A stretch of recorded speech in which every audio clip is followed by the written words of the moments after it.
మార్కాపురం వైద్య కళాశాల మరియు జీజీఈ నర్సింగ్ కళాశాలల్లో భర్తీ చేయనున్న 298 పోస్టులకు సంబంధించి వడపోత కార్యక్రమం జరుగుతుందని, మెరిట్ జాబితా ప్రకటించాక అభ్యంతరాల స్వీకరణ ఉంటుందని, దళారుల ఇతరుల మాటలు నమ్మి మోసపోవద్దని వైద్య కళాశాల ప్రిన్సిపాల్ డాక్టర్ ఏ కొండలరావు తెలిపారు. పోస్టుల భర్తీ ప్రక్రియ, విధి విధానాలను ఆయన మీడియా ముఖంగా వెల్లడించారు. వైద్య కళాశాల ప్రిన్సిపల్ ఛాంబర్లో అధికారులతో కలిసి ఆయన వివరాలు వెల్లడించారు. మొత్తం 44 కేటగిరీల్లో పోస్టులకు దరఖాస్తులు ఆహ్వానించగా మొత్తం 12,591 మంది అప్లై చేసుకున్నారని, జిల్లా కలెక్టర్ ఆదేశాల మేరకు పూర్తి స్థాయిలో సిబ్బందిని అందుబాటులో తెచ్చి అత్యంత పారదర్శకంగా వడపోత ప్రక్రియ జరుగుతుందని, అనంతరం ప్రొఫెషనల్ జాబితా ఆన్లైన్లో ఉంచుతామని, అభ్యర్థుల జాబితాలో తమకు నచ్చిన పాయింట్లు సరిచేసుకొని అభ్యంతరాలతో ఆఫీసును సంప్రదించాలని ఆయన తెలిపారు. అనంతరం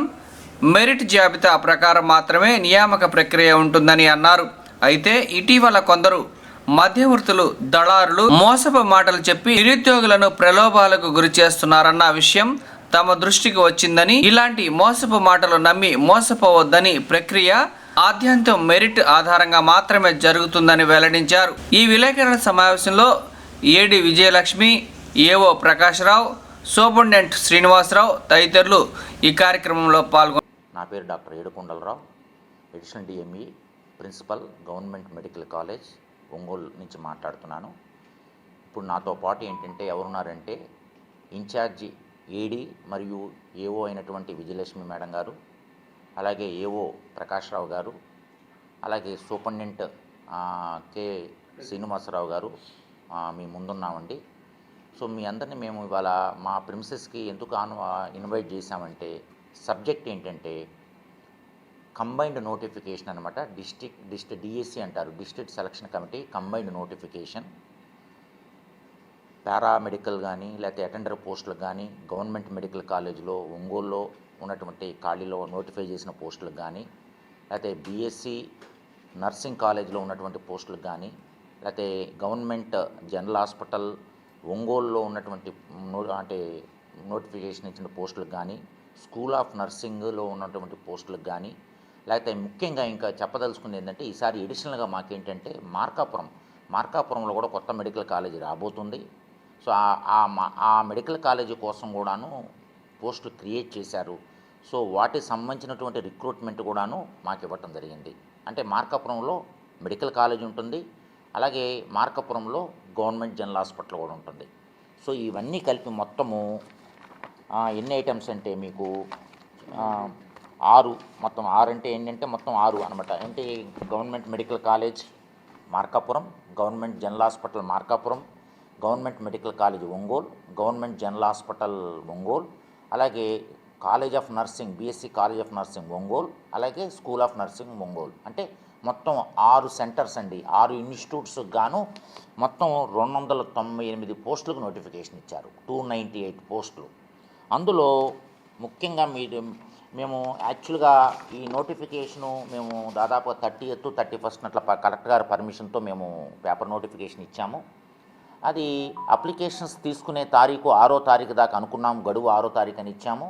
కానీ ఏంటంటే కొంచెము ఈ అప్లికెంట్స్ ఎక్కువ రావటము, అట్లాగే మా దగ్గర కూడాను అంటే ఆ క్వాలిఫికేషన్ ఇష్యూస్లో 1-2 కరెక్షన్స్ ఉండటం వలన ఆ కరెక్షన్స్ కూడాను నోటిఫై చేస్తూ ఈ గడువు తేదీని కూడాను 6వ తారీఖు నుంచి 10వ తారీఖు సాయంత్రం 5 దాకా కూడాను పొడిగించడం జరిగింది. సో 10వ తారీఖు 5 దాకా మేము అప్లికేషన్స్ తీసుకోవడం జరిగింది.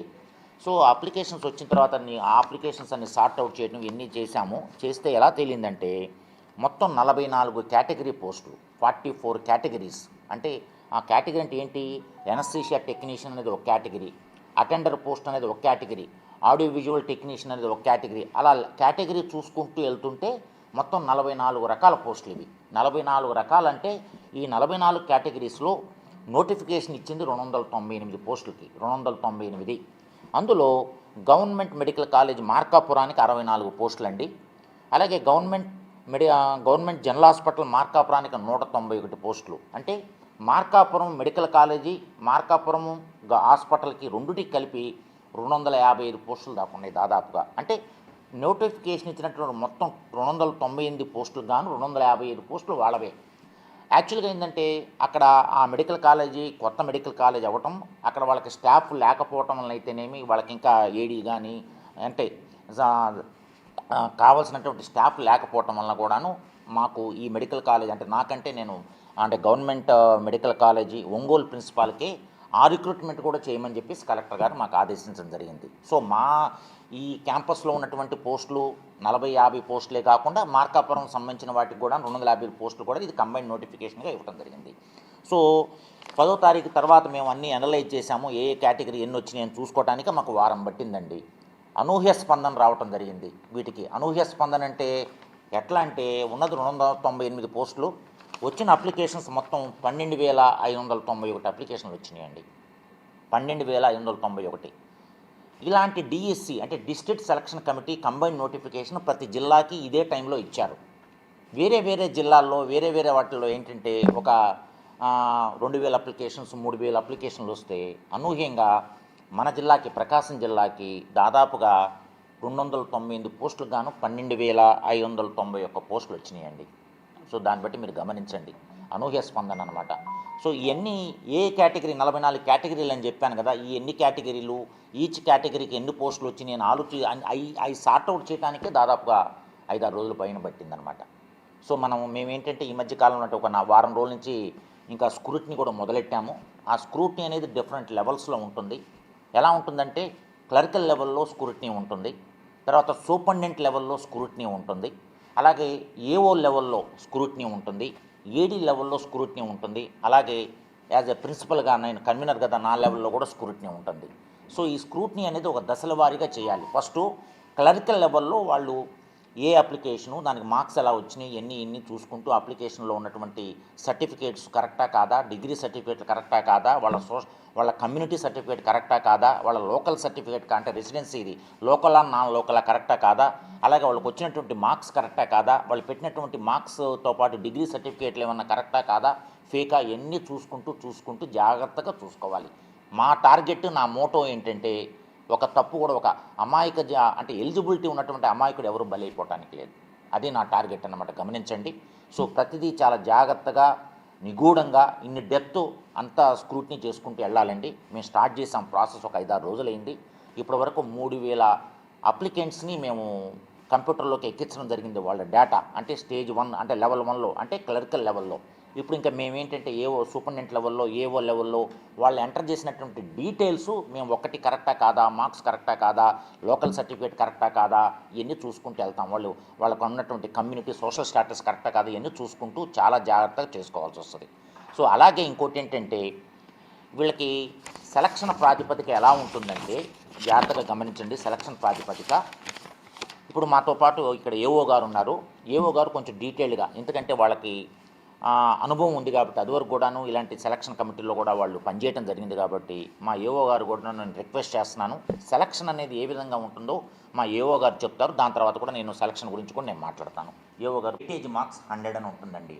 100 అందులో 75 అనేది వాళ్ళకి క్వాలిఫైయింగ్ ఎగ్జామ్లో వచ్చే మార్కులు బట్టి. అంటే ఉదాహరణకి ఎలా లెక్కేస్తామంటే 600 మార్కులకి 400 వచ్చినాయి అనుకోండి, దానికి పర్సంటేజ్ కడతాం, దానికి 75 కడతాం.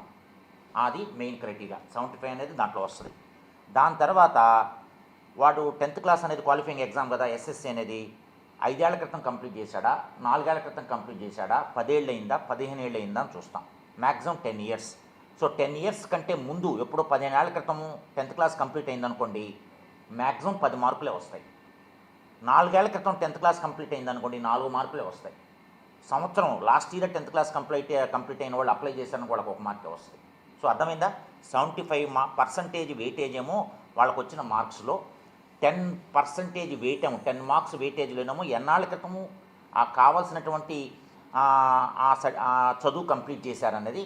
నెక్స్ట్ ఇంకా 15% వెయిటేజ్ ఏంటంటే ఇందాక ఏవో ప్రకాష్ రావు గారు చెప్పినట్టు ఏంటంటే కోవిడ్లో పనిచేసిన దాన్ని బట్టి మార్క్స్ వస్తున్నాయి. అలాగే అదివరకు కాంట్రాక్ట్లో అవుట్సోర్సింగ్ కానీ గవర్నమెంట్లో జాబ్ చేస్తూ ట్రైబల్ ఏరియాలో మినిమం 6 నెలలు పనిచేస్తే ఇంత వెయిటేజ్ మార్క్సు, రూరల్ ఏరియాలో పనిచేస్తే ఇంత మార్క్సు, అలాగే అర్బన్ ఏరియాలో పనిచేస్తే ఇంత మార్క్సు. అంటే ఎన్ని కలుపుకొని 100 మార్కులకు వెయిటేజ్ ఇస్తాం. వాళ్ళకి అందులో 75% అంటే 35 వెయిటేజీ వాళ్ళకు వచ్చే మార్క్సే. అలాగే 10% వెయిటేజీ ఎన్నాళ్ళ క్రితం కంప్లీట్ చేశారు. అలాగే మిగతా 15% గవర్నమెంట్లో పనిచేస్తూ ఆథరైజ్డ్ కోవిడ్ సర్టిఫికేట్, అంటే గవర్నమెంట్లో కోవిడ్లో పనిచేశారా, అలాగే గవర్నమెంట్లోనే కాంట్రాక్ట్లో కానీ ఎట్లయినా ఆథరైజ్డ్గా ట్రైబల్లో పనిచేశారా, రూరల్లో పనిచేశారా, అలాగే అర్బన్లో పనిచేశారా, అదో 15 మార్కులు, టోటల్ కలిపి 100 వెయిటేజ్ మార్క్స్. సో మీరంతా గమనించాల్సింది ఏంటంటే అణువున ఇంచి సెంటీమీటర్ మిల్లీమీటర్ కంప్లీట్గా క్షుణ్ణంగా అన్నీ పరీక్షిస్తున్నాం మేము. దానివల్లే కొంచెం అందులో అనుకోకుండా అనూహ్యంగా దాదాపుగా 12,000 అప్లికేషన్స్ కూడా రావటం జరిగింది. ఇది కూడాను కంప్లీట్గా మెరిట్ ప్రాతిపదిక మీదే ఇది ఆధారపడి ఉంటుంది సెలక్షను. అందులో కూడాను నేనుగా, అంటే ఇక్కడ కన్వీనర్ అనేటువంటి మెడికల్ కాలేజ్ ప్రిన్సిపల్ గారు డైరెక్ట్గా ఆర్డర్స్ ఇవ్వటం కాదండి. ఇది అంచెలంచెలుగా అందరూ దాన్ని క్షుణ్ణంగా పరిశీలిస్తారు.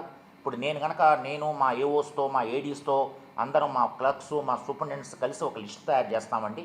ఆ లిస్టు ప్రొవిజనల్ లిస్ట్ అంటారు, ప్రొవిజనల్ లిస్టు. ఆ ప్రొవిజనల్ లిస్ట్ని మళ్ళీ మేము వెబ్సైట్లో పెడతాము. వెబ్సైట్లో పెట్టిన తర్వాత ఒక 3-4 రోజులు టైం ఇస్తాం కూడా వెబ్సైట్లో.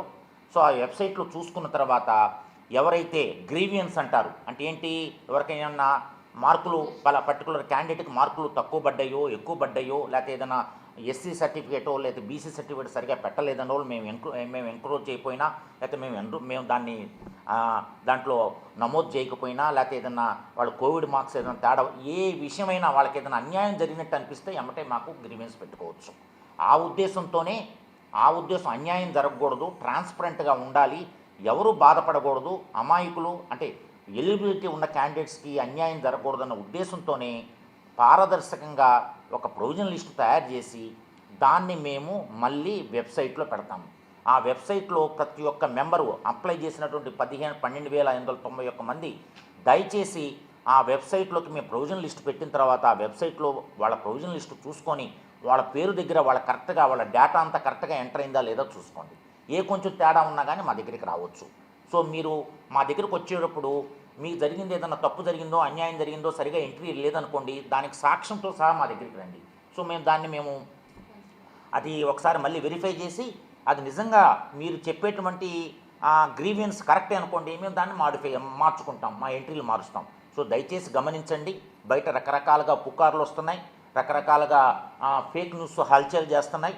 కంప్లీట్గా ట్రాన్స్పరెంట్గానే ఉంటుందండి. సో ఏ కోసైనా వేరే వాటికి ఆస్కారమే లేదు.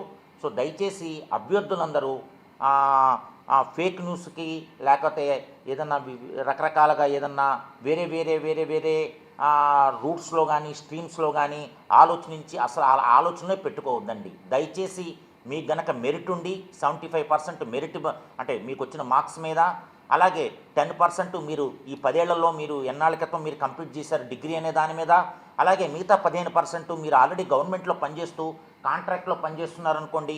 సో దాని మీద అది ఆ బేస్ చేసుకొని అంతా కంప్లీట్గా ఆధారపడి ఉంటుందండి. కంప్లీట్గా మేటి ప్రాతిపదికనే ఉంటుంది. కొంచెం ఏంటంటే ఆ అప్లికేషన్స్ ఎక్కువగా రావటం వల్ల ఏంటంటే మాకు కొంచెం ఆలస్యం అయ్యే అవకాశం ఉంది. దాదాపుగా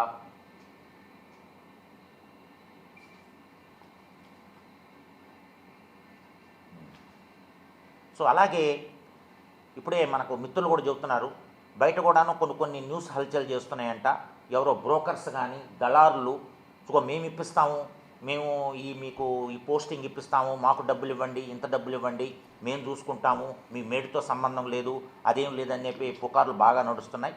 సో ఇవాళ నేను ఈ మీడియా మీటింగ్ కూడాను, పత్రికా సమావేశం మీడియా మీటింగ్ కూడా పెట్టిన ఉద్దేశం కూడాను అమాయకులు ఇలాంటి దళారుల యొక్క వాళ్ళు చేసే ఫాల్స్ ప్రామిసెస్కి లోనైపోయి మీరు అనవసరంగా బలైపోవద్దని కోరుకుంటున్నాను.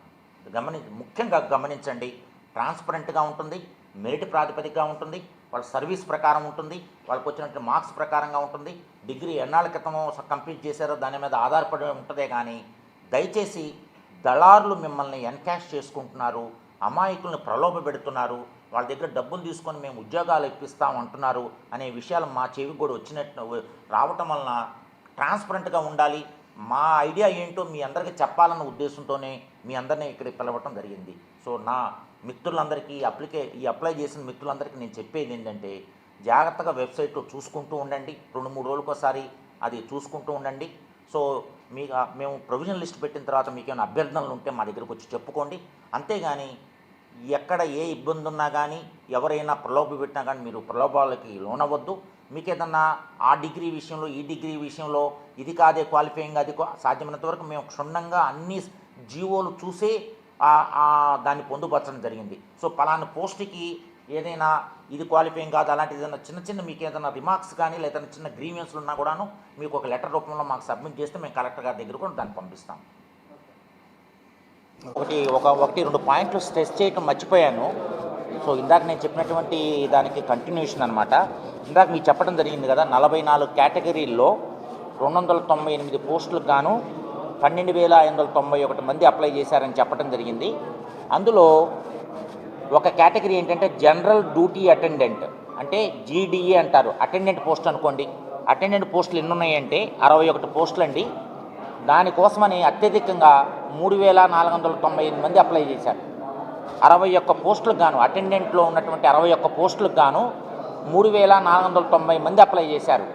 అలాగే ఇంకో కేటగిరీ అటెండరు లేదా ఆఫీస్ సబార్డినేట్ 36 పోస్టులకు గాను 2,829 మంది అప్లై చేశారు. ఇంకోటి మూడో కేటగిరీ జూనియర్ అసిస్టెంటు లేకపోతే జూనియర్ కంప్యూటర్ అసిస్టెంట్, దాంట్లో ఉన్న పోస్టులు ఏంటంటే 33 పోస్టులు. దానికోసం 13,55 మంది అప్లై చేశారు. సో దీన్ని బట్టి గమనించండి, అటెండర్ పోస్టు, జనరల్ అంటే ఆఫీస్ సబార్డినేట్ పోస్టు కానీ, జనరల్ అటెండెంట్ పోస్టుకు కానీ, లేకపోతే జూనియర్ అసిస్టెంట్ పోస్టులకు కానీ అత్యధికంగా అప్లై చేయటం జరిగింది. ఈ 3 కేటగిరీలో దాదాపుగా 150 పోస్టులకు గాను దాదాపుగా 8 నుంచి 9,000 మంది అప్లై చేయడం జరిగింది. సో ఈ పాయింట్ కూడాను మీరు కొంచెం 100 మార్కులకు ఉంటుందండి. 100 మార్కుల్లో ఎవరైతే సెక్యూర్డ్ మార్క్స్ ఉంటాయి, ఏదైనా కోర్సు 10th కావచ్చు, డిగ్రీ కావచ్చు, ఏదైనా కానీ వాళ్ళు సంపాదించిన మార్కుల్లో 75% తీసుకుంటాం, 75% తీసుకోవడం జరుగుతుంది. తర్వాత వాళ్ళ కోర్స్ కంప్లీట్ అయినప్పుడు 10th కానీ, డిగ్రీ కానీ, ఫార్మసీ కానీ, ఎల్టీ కానీ ఇలా ఉంటాయి కదా, ఆ కోర్స్ కంప్లీట్ అయినప్పటి నుండి మ్యాక్సిమం 10 మార్క్స్ 10 మార్కులు ఇస్తాం. తర్వాత గవర్నమెంట్ సర్వీస్ ఎక్కడైనా చేసి ఉంటే వాటికి సర్వీస్ వెయిటేజ్ 15 అండి. 75 అకాడమిక్ మార్క్స్, 10 ఏమో కోర్స్ కంప్లీట్ అయినప్పటి నుంచి 10 మార్క్స్, సర్వీస్ మార్క్స్ 15, టోటల్ 100కి సెలెక్షన్ ఉంటుందండి. వీటిల్లో కోవిడ్లో చేసిన వాటికి కానీ, తర్వాత tribal, rural, urban different types ఉంటాయి, అవి కూడా చెప్తాను. కోవిడ్లో కానీ చేస్తే 6 నెలలకి 5 మార్కులు ఇస్తారండి. కంప్లీటెడ్ 6 మంత్స్కి 5 మార్క్స్ ఇస్తారు, మ్యాక్సిమం 15. అలాగే ట్రైబల్ ఏరియాలో కానీ చేస్తే కంప్లీటెడ్ 6 మంత్స్కి 2.5 ఇస్తారు మార్క్స్. అలాగే రూరల్ ఏరియాస్లో కానీ చేస్తే కంప్లీటెడ్ 6 మంత్స్కి 2 మార్క్స్ ఇస్తాం. అర్బన్లో కానీ చేస్తే కంప్లీటెడ్ 6 మంత్స్కి 1 మార్క్ అండి. ఈ లెక్కలో వాళ్ళు ఎక్కువ సర్వీస్ చేస్తే మ్యాక్సిమం 15 సర్వీస్ మార్క్స్. ఇవన్నీ కలుపుకొని చేయడం జరుగుతుంది. వీటికి చేసిన సంబంధిత అధికారులు సంతకం చేయాలి. అలాగే పోస్టింగ్ ఆర్డర్స్ ఉండాలి. పోస్టింగ్ ఇచ్చిన వాళ్ళు కౌంట్ సైన్ కూడా చేయాలి. అలా ఉంటేనే చేస్తాం. అంటే ఇవన్నీ పరిశీలించడానికి టైం పడుతుంది కాబట్టి కొంచెం మాకు స్క్రూటినీ టైం తీసుకోవడం జరుగుతుంది. మరి సార్ చెప్తారు. ఇంకేం చెప్తారు అంటే 3 రకాలుగా ప్రచారాలు జరుగుతున్నాయి. ఒకటి అసలు అయిపోయినాయంట, మొత్తానికి ఉద్యోగులు మొత్తం అమ్మేశారు, ఇంకేం లేదు, మరి అమాయకంగా పెట్టుకున్నారు అప్లికేషన్ అనేది ఒకటి. ఇంకొక రకం ఏంటంటే మాకు 2 లక్షలు 3 లక్షలు ఇవ్వండి మేము ఇస్తాం పోస్టింగ్ తీసుకుంటున్నారంట. క్యాష్ కూడా మాకు దృష్టికి వచ్చింది చెప్తున్నాను, తీసుకొని చేస్తామని ఎవరు చెప్తున్నారు. ఇంకొకళ్ళు ఎట్లా చెప్తారంటే తీసుకోరు, 10 మంది దగ్గర వసూలు చేసుకుంటారు. ఏమయ్యా మీకు ఆర్డర్ వచ్చిన తర్వాత నాకు డబ్బులు ఇవ్వు అని ఒక 10 మంది దగ్గర తీసుకుంటారు. ఈ 10 మందిలో ఏ ఒక్కరో ఇద్దరు సెలెక్ట్ అయ్యి అనుకోండి, ఇది మా మయం అని చెప్పి వాళ్ళు తీసుకోవడం జరుగుతుంది. కాబట్టి ఏంటంటే మీరు మీడియా మిత్రులకి ముఖ్యంగా ఎవరైనా మీ దృష్టికి వస్తే, మా ఆఫీసర్లు కావచ్చు ఎవరైనా కావచ్చు, మీ దృష్టికి వస్తే సార్ దృష్టికి తీసుకురండి. మా ఆఫీసులో ఇమ్మీడియట్గా సారే పనిష్మెంట్ ఇస్తారు. అదే బయట వాళ్ళు అయితే కలెక్టర్ గారి దృష్టికి తీసుకెళ్ళి మరి చట్టపరంగా చర్య తీసుకుంటాం. ఎలాంటి డౌట్ వద్దు. ఎందుకంటే అమాయక అభ్యర్థులు మోసపోకూడదనే ఉద్దేశంతో మాత్రమే ఈ ప్రెస్ మీట్ పెట్టడం జరిగింది. కలెక్టర్ గారు కూడా చాలా పర్టికులర్గా జాగ్రత్తలు చేయండి అని చెప్పేసి ఆయన ఒకటి పదే చెప్తున్నారు. బయట ప్రచారాలు వస్తున్నాయి, త్వరగా చేయండి, ఈ బ్రోకర్లను జనం మోసపోతారని చెప్పి కలెక్టర్ గారు కూడా సార్కి చెప్పడం జరిగింది. అయితే ఎక్కువ అప్లికేషన్లు వచ్చే వల్ల కొంత డిలే అవుతుంది. ఎంత డిలే అయినా కానీ 100% ఎలాంటి బయట ఇంకా వేరే చెప్పకూడదు, ఎలాంటి వాటికే ఉండదు తావు, ఓన్లీ మెరిట్ మీదే ఉంటుంది సెలక్షన్. మీ దృష్టికి మాత్రం చెప్పండి సార్కి, కంప్లీట్గా మెరిట్ మీద ఉంటుంది.